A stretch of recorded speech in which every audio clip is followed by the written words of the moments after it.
Igbo mulunze mwazo asikwa ụmụnne m nke onye chikwa ya zelu Happy Sunday all those family unu ejekwa kata asị m na ọkanye unu last update gbasalo ụmụ nwaanyị Igbo nọ na Germany maka na onye Chukwu ya emele ebele ka ọ ya emele ebele nnekere afa Marian gị nke na-aza Marian Eyinamdi Anya ebe ka ebu? Ebonyi State. Ebonyi State. Afikpo North. Yes, I don't Afikpo. Akpọwa.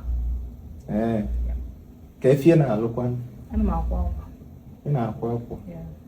Ke ụdị akwa ị na-akwa? Akwa nwaanyị. Akwa ụmụ nwaanyị. For how long ka ị kwagoli ya mara akwa? Nka mechara ọgwụ na graduate 24 December. Ke ebe grad? N'Awka ka m jere fashion school. Ke ebe ga fashion school n'Awka? Deliver Fashion Academy. Ị ka grad na December? Yeah, 24 December. Okay, akwa ụmụ nwaanyị ka ị na-akwa? Iso na ndị a na-abụ mmadụ chinyefe akwa anụlị ya n'ọgwụ? Mba. Ịgba akwa, ọ bụ na mmadụ na mamit wọk ngwane gị na mmere gị date n'ụbọchị agachila akwa. Daddy, ịbịa ngwere akwa ya. Ọ bara akwụ sọsọ mba. Okay. Ịma m? Okay. Igbo nwe m. Onwe ihe melụnụ.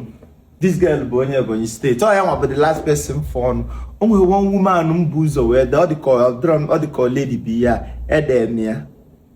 Ka ịfụkwa ka ihe si adị ọ na-abụkwa mpụta nlapụsịa ụmụazị ya ndị Gen Z nje chọba ndị gbagotego na age.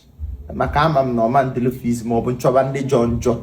Ịghọtago ụdị ya afọ azị na ndị ọfịalara ndị a na-adị na-abụ fa post vidio ọ dịka POS ka eji mee ya. Njede this man si ya bịa amakwa ihe mkpọrọ ya osi na ojile ego moto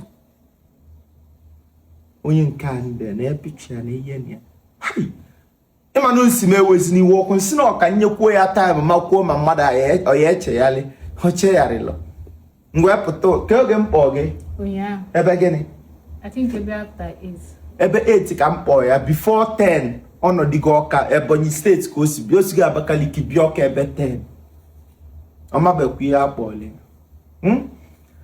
ọ ya nwa bụ last person fọnụ ịnụ ihe njikpọ gị uche ị na-agwa gị reason why njikpọ gị ọkụ ya so ego Igbo women anọ na Germany 500,000 fọnụ ka nke kata ọfọzia 100,000 nsị mba na mma enyelile ofu onye Ebonyi State maka na ọ bụ na menyere onye Ebonyi State ma na pasha adịghị ma na ọbụrọzi nwe ogoli nsalake na m na-enyelile any of my sister wee kpọọ gị ka isoro keta oke ndị Ebonyi State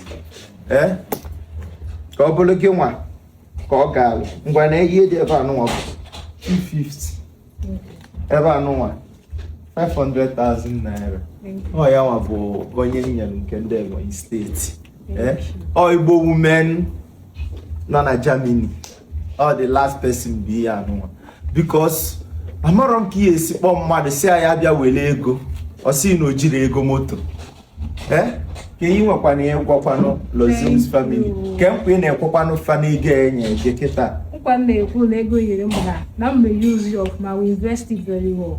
I will not use it to go and buy unnecessary things. I will invest it on my business. Just give me some time. I will show evidence to Lozins to show him the money that he gave to my invested. Thank you, ma. Thank you, the Germany. Germany. Thank you, ma. I really appreciate it. God bless you. Thank you. Dalonu imago na ego akete enye ka ọ bụrụ na ndị wetele ego enwere problem. Ọ bụrụ na mama nje kpọta nwanne m ọmị m nye ya mee ya bido osu enwele ọnụ. Ịmasị ihe emenụ m bụ iji ego a mepụta ihe afụla anya. Ndị nye ego enyere gị ego a ka ị bịa mee ya echi ka ị fabịa sị wetazia balansị ma ọ bụ echi fa sị gị bịa wetazia gị na nwanne family fa maka na family ihe hapụ ọgọ ka emelu yo ya mere sometimes ọ na-elewa ma ọ dịka onwe ya na-esere m na mmadụ ihe agakọta n'ụzọ dacha mmadụ 10,000 ihe emenwu ya ọ na-abụ ihe emenwu ya thank you na ikwulu eziokwu mmadụ lụọ 500k ijele osilo idobe azụ na bed osiro gịnị emere anything no just ọ na-echelu maka ọdịmma gị just ọ nọ ebe ife ụwa na-ewuti ya ka unu si agabiga ihe mmadụ na-agabiga n'obodo a then ọ ga-akpọ isi m na ijiri ego moto ma bịalacha gị ike mana ọ bụrụ na nwoke kpọọ gị ịkụlọtụ kpakpakpakpa jebe ebe a megbulugo onwe m ọ ife ya hapụ gị na-arụ na ife ọgọ ka ị na-emelụ gị bụrụ onye ala ịghọtago ọ ya mere sometimes ọ dịka ọ na-eselụ ị na-emelụ gị ọgụ anyị ayọzi ibiko mana ihe esi ebe agba moto jebe ekpele ebe nwa then nwe ogolinsala kpọọ gị isi m na ijiri ego moto nya m bịa tee gị pawuda n'ukwu echere m the woman chere ọ dị ka 2 days 3 days ọ bịara before m kpọọ onye nke a n'abalị ụnyaahụ from Facebook nje page ya she show working na welukwu ya mepụta ife dị mma maka na ege ekpere all the way from Germany wee sị na ọ ga-abalị ile enye onye POS ifukwenye ya emela ọgụ emeli ọgụ it can only get better. Happy Sunday.